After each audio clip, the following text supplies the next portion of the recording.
ಯಾಕೆ ಈ ಥರ ಮಾತಾಡ್ತಿದ್ಯಾ ಮಹಿ? ಅಂದ್ರೆ ನೀನ್ ನನ್ನ ಇಷ್ಟಪಟ್ಟು ಕರ್ಸ್ಕೊಂಡಿಲ್ವಾ? ನಿನ್ನಂತ ಅವ್ನು ಯಾರೋ ಇಷ್ಟಪಡ್ತಾರೆ.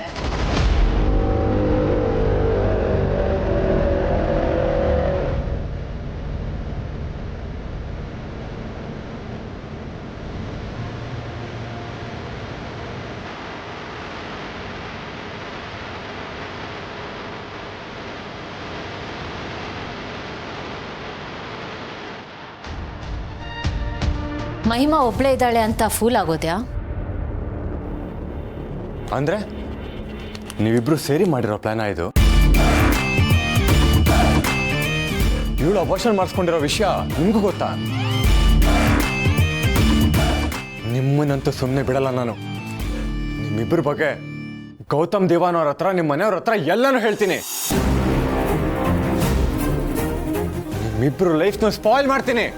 ನಾನು ಏನು ಅಂತ ನಿಮಗೆ ಗೊತ್ತಾಗತ್ತೆ.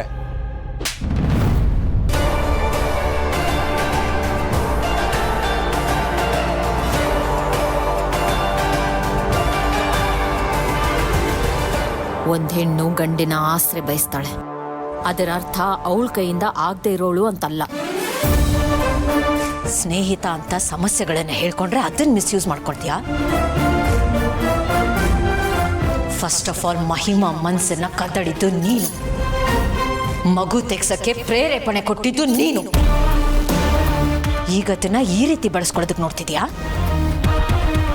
ಅಪ್ಪ ಅಣ್ಣ ತಮ್ಮನ ಹತ್ರ ಹೇಳ್ಕೊಳಕ್ಕಾಗದೇ ಇರೋ ವಿಷಯನ ಒಬ್ಬ ಫ್ರೆಂಡ್ ಹತ್ರ ಶೇರ್ ಮಾಡ್ಕೋತಾಳೆ. ನಮ್ಮವರು ಅನ್ನೋ ಭಾವನೆಯಿಂದ ಅವಳ ಸೀಕ್ರೆಟ್ಸ್ನೆಲ್ಲ ಹೇಳ್ಕೋತಾಳೆ. ಅದನ್ನ ಇಟ್ಕೊಂಡು ನೀವು ಹೇಗೆ ಬ್ಲಾಕ್ ಮೇಲ್ ಮಾಡ್ತೀರಾ? ಹಾಗೆ ಮಾಡಕ್ ನೀವು ಮನ್ಸಾದ್ರೆ ಹೇಗೆ ಬರುತ್ತೆ? ಬರೀ ಹೇಳಿಗಳೇ ಇದನ್ನ ಮಾಡೋದು. ಹೆಣ್ಮಕ್ಳು ಸ್ವಲ್ಪ ಸಲಿಗೆ ಕೊಟ್ರೆ ಏನ್ ಬೇಕಾದ್ರೂ ಮಾಡಕ್ ರೆಡಿ ಆಗಿರ್ತಾರೆ ಅಂತ ಅನ್ಕೊಂಡ್ಬಿಟ್ಟಿದ್ದೀರಲ್ಲ. ನಿಮ್ಮಂಥವ್ರಿಂದಾನೆ ಹೆಣ್ಮಕ್ಳು ಫ್ರೆಂಡ್ಶಿಪ್ ಮಾಡೋದಾಗ್ಲಿ, 4 ಜನರ ಜೊತೆ ಬೆರ್ತು ಫ್ರೀ ಆಗಿರೋದಕ್ಕಾಗ್ಲಿ ಭಯ ಪಡ್ತಾರೆ. ನೀವು ಸೊಸೈಟಿಗೆ ಅಂಟ್ಕೊಂಡಿರೋ ಕ್ಯಾನ್ಸರ್ ತರ. ಹಲೋ, ನಾನು ನಿಮ್ಮ ಸ್ಪೀಚ್ ಕೇಳಕ್ ಬಂದಿಲ್ಲ. ನಾನು ಬಂದಿರೋದು ಮಹಿಮಾಗೋಸ್ಕರ. ನನಗೆ ಮಹಿಮಾ ಬೇಕು. ನಿನ್ಗೆ ನಾನ್ ಬೇಕಾ? ಹೆಣ್ಮಕ್ಳಂದ್ರೆ ಏನು ಅನ್ಕೊಂಡಿದ್ಯಾ? ನೀನು ನನ್ ಲವ್ವರ? ಮಹಿಗೆ ಬ್ಲಾಕ್ ಮೇಲ್ ಮಾಡ್ತೀಯಾ? ಇನ್ನೊಂದು ಬಾರ್ಸಿ ಅದಕ್ಕೆ. Stop it!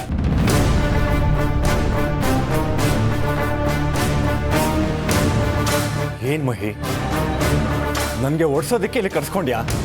ನನಗೆ ಅವಮಾನ ಮಾಡ್ತಿದ್ಯಾ? ನಿನ್ನ ವಿಷಯ ಎಲ್ಲ ನಿನ್ನ ಗಂಡನ ಹತ್ರ ಹೇಳಿ ನಿನ್ನ ಲೈಫು ಸ್ಪಾಯ್ಲ್ ಮಾಡ್ತೀನಿ. ನಿನ್ನ ಮಾತನ್ನ ಸುಮ್ಮನೆ ಬಿಡೋದಿಲ್ಲ. ಹೌದಾ? ಹೇಳ್ತೀಯಾ? ಕಾಲ್ ಮಾಡು. ತಾಕತ್ತಿದ್ರೆ ಕಾಲ್ ಮಾಡೋ. ಮಾಡ್ತೀನಿ, ಇವಾಗಲೇ ಮಾಡ್ತೀನಿ.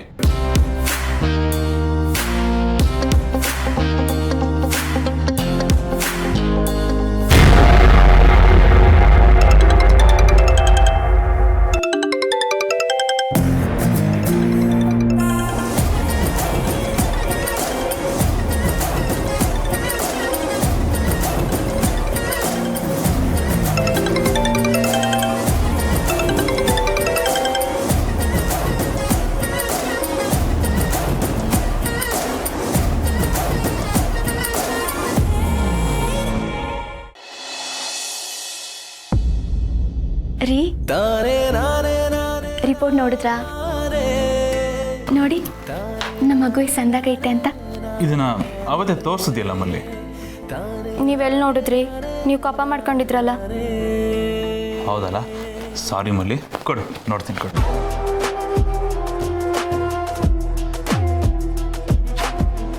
ಇಷ್ಟು ಚಂದಾಗೈತಲ್ವಾ? ಇದನ್ನೆಲ್ಲ ನೋಡ್ತಿದ್ರೆ ಏನೋ ಒಂಥರ ಖುಷಿ ಆಯ್ತದೆ. ಎಷ್ಟು ವಿಚಿತ್ರ ಅಲ್ವಾ? ದಿನ ಕಳೀತಿದ್ದ ಹಾಗೆ ನಮ್ಮ ಪುಟಾಣಿಗೆ ಕೈ, ಕಾಲು, ಕಣ್ಣು, ಕಿವಿ, ಮೂಗು ಎಲ್ಲ ಬರ್ತಾ ಹೋಯ್ತದಂತೆ. ಇದನ್ನೆಲ್ಲ ನೋಡ್ತಿದ್ರೆ ಆ ದೇವರಿರೋದು ನಿಜ ಅನ್ಸುತ್ತೆ. ನಿಮ್ಗೇನು ಅನ್ಸುತ್ತೆ? ಸುಮ್ಮನೆ ಇರೋದು ಬಿಟ್ಟು ಯಾಕಾದ್ರೂ ನೀನು ಟಚ್ ಮಾಡೋದು ಅನ್ನಿಸ್ತಿದೆ ಕಣೆ. ಅಮೇಝಿಂಗ್ ಮಲಿ, ಅಮೇಝಿಂಗ್. ಎಷ್ಟು ಕ್ಯೂಟ್ ಅಲ್ಲ ಇದೆಲ್ಲ. ನಾನು ಫಸ್ಟ್ ಟೈಮ್ ನೋಡ್ತಾ ಇರೋದು. ಹ್ಞೂ, ಮಗು ಬೆಳವಣಿಗೆ ತುಂಬ ಚೆನ್ನಾಗೈತಂತೆ, ತುಂಬ ಆರೋಗ್ಯವಾಗೈತಂತೆ ಹಂಗಂತ ಡಾಕ್ಟ್ರ್ ಹೇಳ್ತಿದ್ರು. Very good, very good. ನಿನಗೂ, ಐ ಮೀನ್ ನಮಗೂ ಅದೇ ಅಲ್ವಾ ಬೇಕಾಗಿರೋದು. ಹ್ಞೂ. ಮತ್ತೆ ನನಗೆ ಮಗು ನಿಮ್ಮ ಥರನೇ ಇರಬೇಕು ಅಂತ ಆಸೆ. ನೀವು ಹೇಳಿ, ನಿಮಗೆ ಗಂಡು ಮಗು ಇಷ್ಟನೇ ಹೆಣ್ಮಗು ಇಷ್ಟನಾ? ಬೇಸಿಕಲಿ ಮಗು ಆಗ್ತಿರೋದೇ ಇಷ್ಟ ಇಲ್ಲ ನನಗೆ. ಮಿಸ್ಫೈರ್ ಆಗ್ಬಿಟ್ಟಿದೆ. ಥು, ಎಲ್ಲ ನನಗೆ ಕರ್ಮ. ಏನು ಯೋಚನೆ ಮಾಡ್ತಿದ್ದೀರಾ? ಏನಿಲ್ಲ. ಮತ್ತೆ ಹೇಳಿ, ನಿಮ್ಗೆ ಯಾವ ಮಗು ಇಷ್ಟ? ಮಲ್ಲಿ, ಮಗು ಯಾವುದಾದ್ರೇನು ಅದು ನಮ್ಮ ಮಗುನೇ ತಾನೆ. ನನಗೆ ಯಾವ ಮಗು ಆದರೂ ಖುಷಿನೇ. ಅದ್ರ ಬಗ್ಗೆ ಏನು ತಲೆ ಕೆಡಿಸ್ಕೊಬೇಡ ನೀನು. ಆದರೆ ನೋಡು, ನೀನು ಮಗು ಬಗ್ಗೆ ಎಷ್ಟು ಕಾಳಜಿ ಅಕ್ಕರೆ ಎಲ್ಲ ತೋರಿಸ್ತಾ ಇದೆಯೋ ಹಾಗೆ ನಿನ್ನ ಸ್ಟಡೀಸ್ ಮೇಲೂ ನೀನು ಗಮನ ಕೊಡಬೇಕು. ಅರ್ಥ ಆಯ್ತಲ್ವಾ? ಮಗು ಎಷ್ಟು ಮುಖ್ಯನೋ ನಿನ್ನ ಓದೂನು ಅಷ್ಟೇ ಮುಖ್ಯ.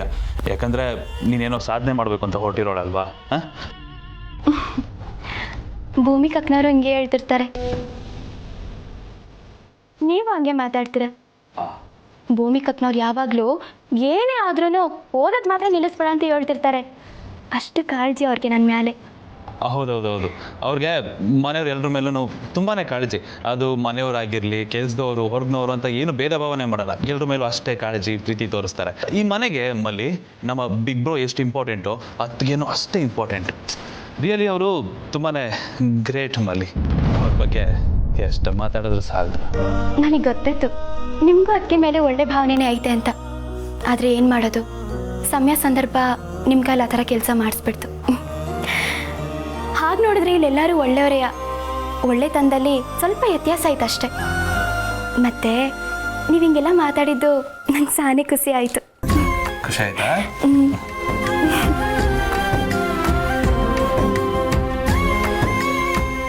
ಇವಳೊಬ್ಳು ಅಕ್ಕ ಅಕ್ಕ ಅಂದ್ಕೊಂಡು 3 ಹೊತ್ತು ಅವಳು ಜಪಾನೆ ಮಾಡ್ತಿರ್ತಾಳೆ. ಸಾಲದು ಅಂತ ಈ ಮಗು ಬೇರೆ.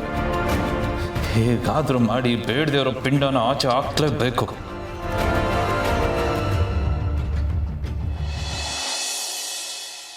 ನೋಡಿದ್ಯಾ, ಸುಮ್ಮನೆ ನಿನಗೆ ಯಾಕೆ ತೊಂದರೆ? ನೀನು ಇರಬೇಕಾದ್ರೇ ನನ್ನ ತಮ್ಮ ಇಲ್ಲಿಗೆ ಬಂದಿದೆ. ಆಗಲೇ ಏನೋ ಹೇಳ್ತಿದ್ದಲ್ಲ, ಅವಳ ಲೈಫ್ ಸ್ಪಾಯ್ಲ್ ಮಾಡ್ತೀನಿ ಅಂತ. ಮಾಡು ನೋಡೋಣ. ನೀವಲ್ಲ ಎಲ್ಲ ಪ್ಲ್ಯಾನ್ ಮಾಡ್ಕೊಂಡೇ ಬಂದಿದ್ದೀರಾ? ನನಗೆಲ್ಲರೂ ಸೇರಿ ಅವಮಾನ ಮಾಡ್ತಿದ್ದೀರಾ? ನಾನು ನಿಮ್ಮನ್ನು ಯಾರನ್ನ ಸುಮ್ಮನೆ ಬಿಡಲ್ಲ. ನಿನ್ನ ಬಗ್ಗೆ ಎಲ್ಲ ಆಚೆ ಹೇಳ್ಕೊಂಬರ್ತೀನಿ. ನೀನು ಆಚೆ ತಲೆ ಎತ್ಕೊಂಡು ಓಡಾಡಬಾರ್ದು, ಆ ಥರ ಮಾಡ್ತೀನಿ.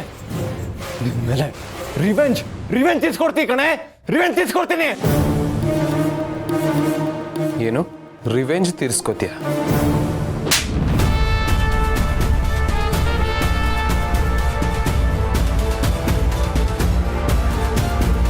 ನನ್ನ ಹೆಂಡತಿ ಏನು ಅಂತ ನನಗೆ ಗೊತ್ತು. ನಿನ್ನಂತವ್ನು ಯಾವನೊಬ್ಬಂದು ಏನು ಹೇಳಿದ ತಕ್ಷಣ ನಾನು ಅವಳ ಮೇಲೆ ಅನುಮಾನ ಪಡ್ತೀನಿ ಅನ್ಕೊಂಡೆ. ಈ ಜೀವನ್ ಲೈಫ್ಗೆ ಕೊನೆವರೆಗೂ ಜೊತೆಯಾಗಿರ್ತೀನಿ ಅಂತ ಬಂದಿರೋ ಜೀವನ ಸಂಗಾತಿ ಕಣ ಅವಳು. ಎಲ್ರ ಮುಂದೆ ತಾಳಿ ಕಟ್ಟಿ ಅಗ್ನಿ ಸಾಕ್ಷಿಯಾಗಿ ಕೈ ಹಿಡಿದು ಸಪ್ತಪದಿ ತುಳಿದು ಅವಳಿಗೆ ನಾನು ಪ್ರಮಾಣ ಮಾಡಿದ್ದು 7 ಜನ್ಮಕ್ಕೂ ನಾನು ನಿನ್ನ ಜೊತೆಯಾಗಿ ನೆರಳಾಗಿರ್ತೀನಿ ಅಂತ. ಅಂಥದ್ರಲ್ಲಿ ನಿನ್ನಂತವ್ರ ಮುಂದೆ ನನ್ನ ಹೆಂಡತಿ ಬಿಟ್ಕೊಡ್ತೀನಿ. ಅವಳ ಮನ್ಸಲ್ಲಿ ಕಲ್ಮಶನೇ ಇಲ್ಲ, ಅಪರಂಜೀವ. ನನ್ನ ಹೆಂಡತಿ ತಿಳುವಳಿಕೆ ಅಲ್ಲದೆ ತಪ್ಪು ಮಾಡಿರ್ಬೋದು. ಅವಳ ಕ್ಯಾರೆಕ್ಟರ್ ಬಗ್ಗೆ ನಿನ್ನಂತ ಲೋಫರ್ ಸರ್ಟಿಫಿಕೇಶನ್ ಕೊಡೋ ಅವಶ್ಯಕ. ಯಾತೆ ಕೊಟ್ಟು ಮಾತಾಡೋ. ಏನು ಮುರಿಯತೆ? ಗಂಡರು ಹೆಣ್ಮಕ್ಳ ಮೇಲೆ ಕಣ್ಣಾಕೋ ನಿನಗೆ ಮರ್ಯಾದೆ ಬೇರೆ. ನನ್ನ ಹೆಂಡತಿ ಮೇಲೆ ಕಣ್ಣಾಕ್ತೀನೋ ಕೊಂದು ಬಿಡ್ತೀನಿ. ಜೀವ ಜೀವ ಜೀವ ಬಿಡು. ಜೀವ ಏನ್ ಮಾಡ್ತಿದ್ಯಾ? ಬಿಡು ಬಿಡಕ್ಕ. ಜೀವ ಪ್ಲೀಸ್ ಬಿಡು. ಸರಿ ನನ್ನ ಕಣ್ಮುಂದೆ ಕಾಣಿಸ್ಕೊಂಡ್ರು ನೋಡು. ನನ್ನ ಹೆಂಡತಿ ಮೇಲೆ ಕಣ್ಣಾಕ್ತಾನೆ.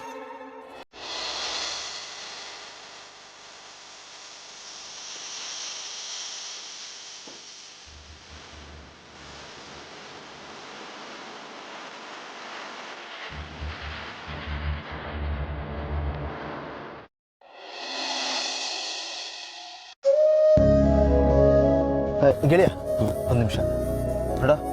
ಯಾವುದನ್ನು ಯಾರಿಗೂ ತೋರಿಸ್ಕೊಳಕ್ಕೆ ಹೋಗ್ಬೇಡ. ನಾರ್ಮಲಾಗಿ ಹೆಂಗಿದ್ದೋ ಹಂಗಿದ್ದು ಬಿಡು. ಹೇಗಿದ್ರು ದೇವಸ್ಥಾನಕ್ಕೆ ಹೋಗಿ ಬರ್ತಾ ಇದ್ದೀವಿ, ಅವನ್ನ ನಂಬಿಡ್ಬೇಕೋ. ಎಲ್ಲ ಭಾರ ಅವನ ಮೇಲೆ ಹೊರಿಸ್ಬಿಡು. ಓಕೆನಾ? ನೀನು ರಿಲ್ಯಾಕ್ಸ್ಡ್ ಆಗಿ, ಖಂಡಿತ ಒಳ್ಳೇದು ಹಾಗೆ ಆಗಿ. ಹೋಗೋಣ. ಸರಿ, ನಾನು ನಾರ್ಮಲ್ ಆಗಿರೋಕ್ಕೆ ಟ್ರೈ ಮಾಡ್ತೀನಿ. ಬಟ್ ನೀನು ಈ ವಿಷಯನ ಅಪರ್ಣಗೆ ಮಾತ್ರ ಹೇಳ್ಬೇಡ. ಅವಳು ಬಾಯಿ ತಪ್ಪಿ ಭೂಮಿಕಾಗೆ ಹೇಳೋದು, ಭೂಮಿಕಾ ಮೇಲೆ ಟೆನ್ಷನ್ ಮಾಡ್ಕೊಳ್ಳೋದು ಯಾವುದೂ ಆಗಬಾರ್ದು. ಏನೂ ಆಗಿಲ್ಲ ಅನ್ನೋ ಥರ ಸುಮ್ಮನೆ ಇದ್ಬಿಡು ಸಾಕು ಪ್ಲೀಸ್. ನೀನು ಹೇಳದೇ ಇದ್ರು ಕೂಡ ನಾನು ಇದನ್ನು ಯಾರಿಗೂ ಹೇಳ್ತಾ ಇರಲಿಲ್ಲ. ಅಲ್ಲ, ಹೇಳೋ ವಿಷಯನೇನೋ ಇದು. ನೀನು ಹೇಳ್ಕೊಟ್ಟಿದ್ಯಲ್ಲಪ್ಪ, ಖುಷಿನ ಕಡಲೆಪುರಿ ಥರ ಎಲ್ರಿಗೂ ಹಂಚಬೇಕು, ದುಃಖನ ಫಿಕ್ಸೆಡ್ ಡೆಪಾಸಿಟ್ ಥರ ಮನಸ್ಸಲ್ಲೇ ಇಟ್ಕೋಬೇಕು ಅಂತ. ಆ ಪಾಲಿಸಿನ ಚಾಚು ತಪ್ಪದೆ ಪಾಲಿಸ್ತೀನಿ. ಡೋಂಟ್ ವರಿ, ಅಪ್ಪಿ ತಪ್ಪಿನೂ ವಿಷಯನ ನನ್ನ ಪಣ್ಣಗೆ ಹೇಳಲ್ಲ. ಥ್ಯಾಂಕ್ಸ್ ಗೆಳೆಯ, ನಿಜವಲ್ಲೂ ನಂಗೆ ತುಂಬ ಖುಷಿ ಆಗ್ತಾ ಇದೆ ಕಣ. ಮನೆ ಮಗನಾಗಿ ನೀನು ಗ್ರೇಟು, ಅಣ್ಣನಾಗೂ ಗ್ರೇಟ್, ಆ ಕಡೆಗೆ ಅಳಿನಾಗೂ ಗ್ರೇಟು. ಎಲ್ಲ ಸಂಬಂಧದಲ್ಲೂ ಗ್ರೇಟ್ ಅನ್ಸ್ಕೊಂಡ್ರೆ ನೀನು ಇವತ್ತು ಗಂಡನಾಗೂ ಗ್ರೇಟ್ ಆಗ್ಬಿಟ್ಟೆ. ಬರೀ ಗ್ರೇಟ್ ಅಲ್ಲ ಕಣೋ, ಗ್ರೇಟಲ್ಲೇ ಗ್ರೇಟ್. ನಿನ್ನಂಥ ಅಪರೂಪದ ವ್ಯಕ್ತಿನ ನನ್ನ ಗೆಳಿನ ಪಡೆಯೋದಕ್ಕೆ ನಾನು ನಿಜವಾಗ್ಲೂ ಪುಣ್ಯ ಮಾಡಿದ್ದೇನೆ. ಈ ಜನ್ಮಕ್ಕೆ ನನಗಿಷ್ಟು ಸಾಕು. ಸರಿ, ಅದಕ್ಕೆ ಕಾಯ್ತಿರ್ತಾರೆ. ಸರಿ.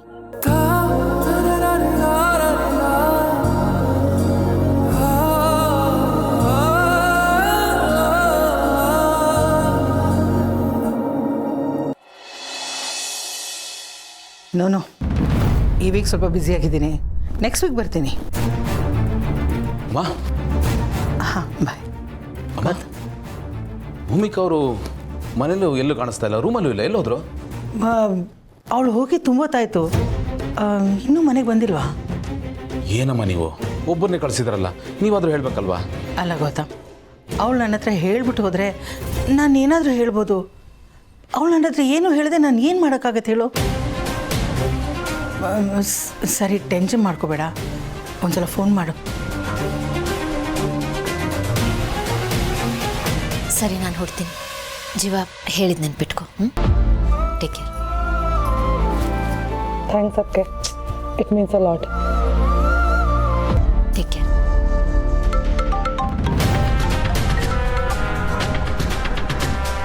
ಹಾಂ ಗೌತಮ್ ಅವರೇ, ಭೂಮಿಕಾ ಎಲ್ಲಿದ್ದೀರಾ? ಅದು ನಾನು ಜೀವ ಜೊತೆ ಹೊರಗಡೆ ಬಂದಿದ್ದೀನಿ. ಜೀವಂಗೆ ಫೋನ್ ಕೊಡಿ. ಒಂದು ನಿಮಿಷ ಕೊಟ್ಟೆ. ಹಾಂ ಬಾವ, ಎಲ್ಲಿದ್ದೀರಾ? ಅದು ನನ್ನೊಂದು ಪ್ರೋಗ್ರಾಮ್ ಇತ್ತು, ಅಕ್ಕನ ಇನ್ವೈಟ್ ಮಾಡಿದ್ದೆ, ಮುಗೀತು, ಇನ್ನೇನು ಹೊರಡ್ತಿದ್ದೀವಿ. ಸರಿ, ಭೂಮಿಕಾಗೆ ಫೋನ್ ಕೊಡು. ಹಾಂ ಸರಿ ಬಾವ. ಹಾಂ ಗೌತಮ್ ಅವರೇ. ಭೂಮಿಕಾ, ಮನೆಯಲ್ಲಿ ಕಾರ್ ಇದೆ, ಡ್ರೈವರ್ ಇದ್ದಾನೆ, ಎಷ್ಟು ಸತಿ ಹೇಳಿದ್ದೀನಿ ಕಾರ್ ತೊಗೊಂಡೋಗಿ ಅಂತ. ಹಾಗೆ ಹೋಗಿದ್ರಲ್ಲ, ಈಗ ಎಲ್ಲಿದ್ದೀರೋ ಅಲ್ಲೇ ಇರಿ, ನಾನು ಕಾರ್ನ ಕಳಿಸ್ತೀನಿ, ಕಾರಲ್ಲೇ ಬನ್ನಿ.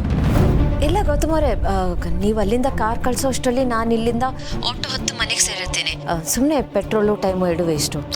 ಪ್ಲೀಸ್, ನೀವು ಹೀಗೆಲ್ಲ ಯೋಚನೆ ಮಾಡಬೇಡಿ. ನೀವು ಗೌತಮ್ ದಿವಾನ್ ಹೆಂಡ್ತಿ, ಜ್ಞಾಪಕ ಇಟ್ಕೊಳ್ಳಿ. ನಾನು ಕಾರ್ ಕಳಿಸ್ತಾ ಇದ್ದೀನಿ, ನೀವು ಅಲ್ಲೇ ಇರಿ. ಇಲ್ಲ, ಕಾರ್ ಕಳಿಸೋ ಅವಶ್ಯಕತೆ ಏನಿಲ್ಲ, ಜೀವ ಇದ್ದಾನಲ್ಲ ಜೊತೆಲಿ. ಪ್ಲೀಸ್ ಡೋಂಟ್ ವರಿ, ನಾನು ಇನ್ನೇನು ಹೊಡ್ತಿದ್ದೀನಿ, ಬಂದ್ಬಿಡ್ತೀನಿ ಬೇಗ. ಬಾಯ್ ಬಾಯ್ ಬಾಯ್ ಬಾಯ್. ಬರ್ತಾ ಇದ್ದಾರಂತಮ್ಮ.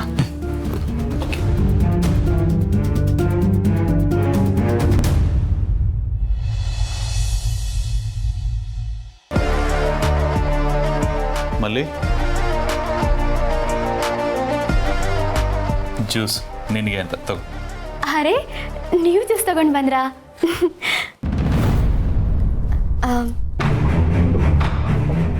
ನನಗೆ ಜ್ಯೂಸ್ ಬೇಡ. ಏಕೆ? ಅದು ಭೂಮಿಕಕ್ಕವ್ರು ಹೇಳವ್ರೆ, ಯಾರು ಏನೇ ಕೊಟ್ಟರು ತಿನ್ಬೇಡ ಕುಡಿಬೇಡ ಅಂತ. ಅದಕ್ಕೆ ಅಲ್ವಾ ನಾನು ಮಾಡೋ ತಿಂಡಿ ಊಟನೆಲ್ಲ ಮೊದಲು ಅತ್ತೆ ತಿಂದು ಆಮೇಲೆ ನನಗೆ ಕೊಡ್ತಾ ಇರೋದು. ನನಗಿಂತ ಅವಳನ್ನೇ ಜಾಸ್ತಿ ನಂಬ್ತಾಳಲ್ಲ ಇವಳು.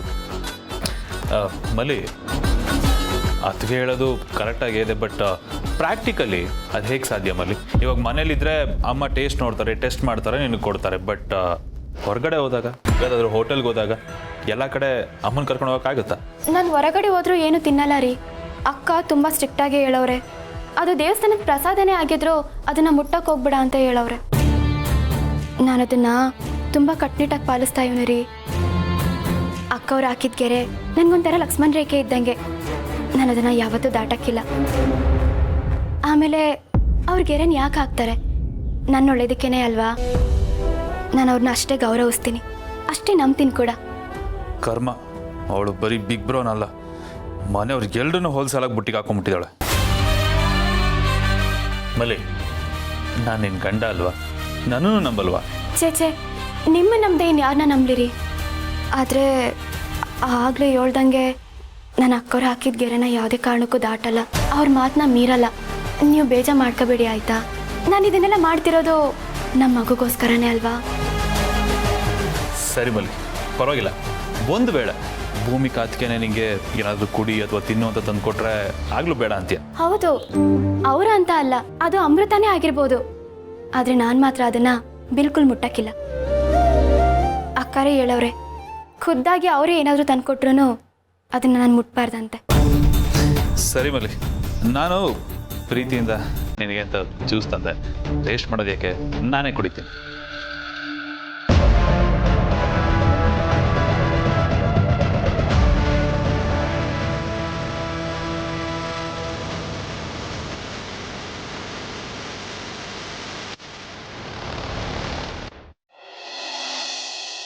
ಸಾರಿ ಜೀವ, ನಾನು ಹೀಗೆ ಮಾಡಿದೆ ಅಂತ ನಿನಗೆ ನನ್ನ ಮೇಲೆ ಸ್ವಲ್ಪನೂ ಕೋಪ ಇಲ್ವಾ?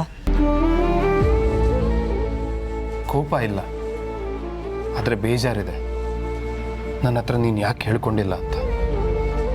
ಹೇಳಿದರೆ ನೀನೆಲ್ಲಿ ನನ್ನನ್ನು ತಪ್ಪಾಗಿ ತಿಳ್ಕೊತೀಯೋ, ನೀನು ಹೇಗೆ ರಿಯಾಕ್ಟ್ ಮಾಡ್ತೀಯೋ ಅನ್ನೋ ಭಯ ಜೀವ, ಅದಕ್ಕೆ ಹೇಳಲಿಲ್ಲ. ಇಷ್ಟೇನ ಮಹಿ ನೀನು ನನ್ನನ್ನು ಅರ್ಥ ಮಾಡ್ಕೊಂಡಿರೋದು? ನಾನು ನಿನ್ನನ್ನು ತಪ್ಪಾಗಿ ಅರ್ಥ ಮಾಡ್ಕೋತೀನಿ ಅಂತ ಹೇಗೆ ಅನ್ಕೊಂಡೆ ಮಹಿ?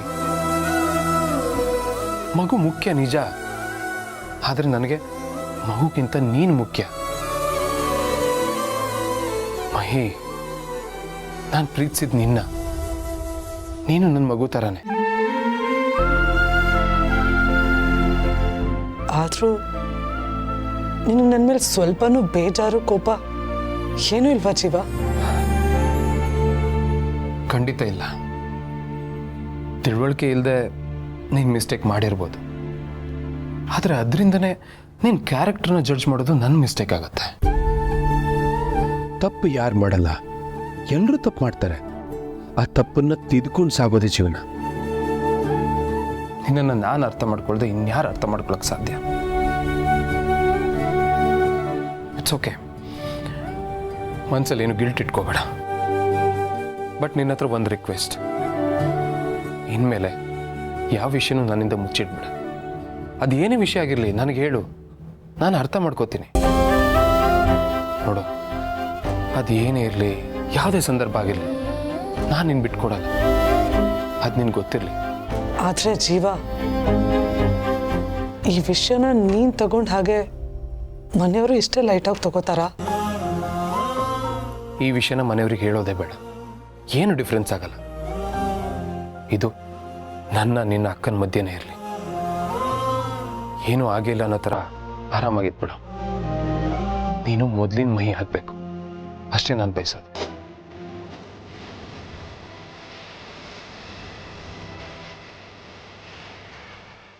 ಥ್ಯಾಂಕ್ಸ್ ಜೀವ.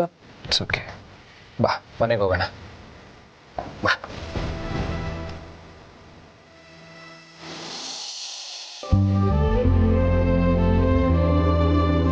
ಗೌತಮ್ ಅವರೇ, ಐ ಆಮ್ ರಿಯಲಿ ವೆರಿ ಸಾರಿ. ನಾನು ಬೇರೆ ಕೆಲಸಕ್ಕೆ ಹೋಗಿದ್ದೆ, ಜೀವ ಕಾಲ್ ಮಾಡ್ದೆ, ಹಾಗಾಗಿ ಹಾಗೆ ಹೊಟ್ಟೋಗ್ಬಿಟ್ಟೆ. ನಿಮಗೆ ಹೇಳೋಕ್ಕಾಗಲಿಲ್ಲ. I am really very sorry. ನೋಡಿ, ನೀವು ಎಲ್ಲನೂ ನನಗೆ ಹೇಳಬೇಕು ಅನ್ನೋ ಕಂಪಲ್ಷನ್ ಇಲ್ಲ, ಹಾಗಂತ ನಾನು ಅದನ್ನು ಎಕ್ಸ್ಪೆಕ್ಟು ಮಾಡಲ್ಲ. ಬಟ್ ನೀವು ಎಲ್ಲಿಗಾದ್ರೂ ಹೋಗಬೇಕಾದ್ರೆ ಕಾರ್ ತೊಗೊಂಡು ಹೋಗಿ, ಡ್ರೈವರ್ ಜೊತೆ ಹೋಗಿ. ಒಬ್ಬರೇ ಹೋಗೋದು ಅಷ್ಟೊಂದು ಒಳ್ಳೇದಲ್ಲ ಅಂತ ಹೇಳ್ತಾ ಇದ್ದೀನಿ. ನನ್ನ ಕನ್ಸನ್ನು ಅರ್ಥ ಮಾಡಿಕೊಡ್ರಿ. ನನಗೆ ಅರ್ಥ ಆಗುತ್ತೆ, ಆದರೆ ಆ ನಿಮ್ಮ ಕೋಟಿಗಟ್ಟಲೆ ಬೆಲೆ ಬಾಳೋ ಕಾರಲ್ಲಿ ಕೂತ್ರೆ ನಾನು ಈ ಲೋಕದವಳೆ ಅಲ್ಲ ಅಂತ ಅನಿಸುತ್ತೆ. ಒಂಥರ ಮುಜುಗರ ಆಗುತ್ತೆ, ಉಸಿರು ಕಡ್ದಂಗೆ ಆಗುತ್ತೆ. ನನಗೆ ಕಂಫರ್ಟಬಲ್ ಆಗೇ ಇರಲ್ಲ. ಅದು ನನ್ನಂಥವಳಿಗಲ್ಲ. ಅದು ಅಲ್ಲದೆ ಆ ಕಾರಿಗೆ ಡ್ರೈವರ್ ಬೇರೆ. ನಾನು ಹತ್ತದಾಗ ಸಲ್ಯೂಟ್ ಹೊಡಿತಾರೆ, ಇಳಿದಾಗ ಸಲ್ಯೂಟ್ ಹೊಡಿತಾರೆ, ನನ್ನ ಎದುರುಗಡೆ ಸೇವಕರಾಗಿರ್ತಾರೆ. ಅದಂತೂ ನನಗೆ ಆಗಿ ಬರೋದೇ ಇಲ್ಲ. ಈ ಸಿಸ್ಟಮ್ ನನಗೆ ಇಷ್ಟ ಆಗಲ್ಲ ಗೌತಮ್ ಅವರೇ. ಪ್ಲೀಸ್ ನೀವು ನನ್ನ ಕಷ್ಟನ ಅರ್ಥ ಮಾಡ್ಕೊಳ್ಳಿ. ನಾನು ಮದುವೆ ಆಗಿ ಇಲ್ಲಿಗೆ ಎಕ್ಸ್ಪೋರ್ಟ್ ಆಗಿದ್ದೀನಿ, ಆದರೆ ನಾನು ಮೇಡ್ ಇನ್ ಮಿಡಲ್ ಕ್ಲಾಸೇ ಅಲ್ವಾ. ನೋಡಿ, ಇಲ್ಲಿ ಕ್ಲಾಸು ಗೀಸು ಯಾವುದೂ ಇಲ್ಲ. ನೀವು ಗೌತಮ್ ದಿವಾನ್ ಹೆಂಡ್ತಿ, ಮರಿಬೇಡಿ.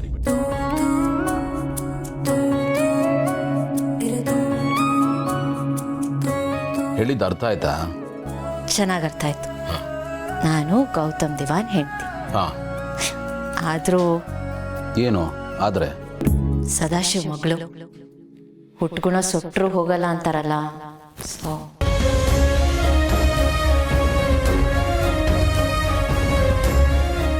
ಸರಿ, ನಾನು ಮಾಡಿದ ಅವರೆಕಾಳು ಉಪ್ಪಿಡ್ತೀನಿ, ನೀವೇನು ಹೇಳಿಲ್ಲ. ಹೇಗಿತ್ತು? ಚೆನ್ನಾಗಿತ್ತು, as usual. Thank you. Bhoomika, ನಾಳೆ ದೇವಸ್ಥಾನಕ್ಕೆ ಹೋಗಿ ಬರೋಣ. ದೇವಸ್ಥಾನಕ್ಕ? All of a sudden? ಓ, ದೇವ್ರ ಜೊತೆ ಮೀಟಿಂಗ್ ಫಿಕ್ಸ್ ಮಾಡಿದಿರಲ್ವಾ? ಇಲ್ಲ, ಸುಮ್ಮನೆ ಹೋಗೋಣ ಅಂತ. ಹೋಗೋಣವಾ? ಕೋಸ್ ಹೋಗೋಣ. ನೀವು ಕರೆಯೋದು ಹೆಚ್ಚ, ನಾನು ಬರೋದು ಹೆಚ್ಚ? ನೀವು ಕರೆದ್ರೆ ಎಲ್ಲಿಗೆ ಬೇಕಾದರೂ ಬರ್ತೀನಿ ಗೌತಮ್ ಅವರೇ. ನಾನು ಇವಾಗಲೂ ನೀವು ಕರೆಯೋದನ್ನೇ ಕಾಯ್ತಾ ಇರ್ತೀನಿ, ರಾಮನ್ಗೆ ಸೀತೆ ಕಾಯೋ ಥರ. ಹಲೋ, ಏನು? ಏನಿಲ್ಲ, ಅತ್ತೆ ಈಗ ಹುಷಾರಾದ್ರಲ್ವಾ, ಎಲ್ಲನೂ ನಾರ್ಮಲ್ ಆಗಿ ಆಗ್ತಿದೆ ಅಂತ ಅನಿಸ್ತಿದೆ. ನಿಮಗೆ ಎಲ್ಲ ನಾರ್ಮಲ್ ಅನ್ನಿಸ್ತಾ ಇದೆ ಭೂಮಿಕಾ, ಆದರೆ ಸತ್ಯ ಬೇರೆನೇ ಇದೆ. ಹಲೋ. ಹಾಂ, ಏನು? ಏನೂ ಇಲ್ಲ. ಸರಿ, ನಾನು ಕಾಫಿ ಮಾಡ್ಕೊಂಡ್ಬರ್ತೀನಿ. ಇಲ್ಲ, ಕಾಫಿ ಬೇಡ. ಈಗಲೂ ಬೇಡವಾ? ಯಾಕೆ? ಯಾಕೋ ಸ್ವಲ್ಪ ಅಸಿಡಿಟಿ ಆದಂಗಿದೆ, ಬೇಡ, ಕಾಫಿ ಬೇಡ. ಇದಕ್ಕೆ ಹೇಳೋದು, ಟೈಮ್ಗೆ ಸರಿಯಾಗಿ ಊಟ ತಿಂಡಿ ಮಾಡಬೇಕು ಅಂತ. ಆದರೆ ನನ್ನ ಮತ್ತೆ ಎಲ್ಲಿ ಕೇಳ್ತೀರಾ ನೀವು? ಹೋಗ್ಲಿ ಬಿಡಿ, ಸೋಪ್ ಕಾಳು ಹಾಕ್ಬಿಟ್ಟು ಬಿಸಿನೀರು ಮಾಡ್ಕೊತರ್ತೀನಿ.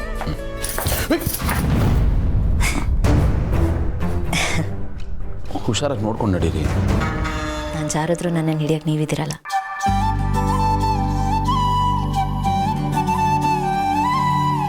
ಆ ದೇವರು ಆ ಶಕ್ತಿ ನನಗೆ ಕೊಡಲಿ ಅಂತ ನಾನು ಕೇಳ್ಕೊತೀನಿ.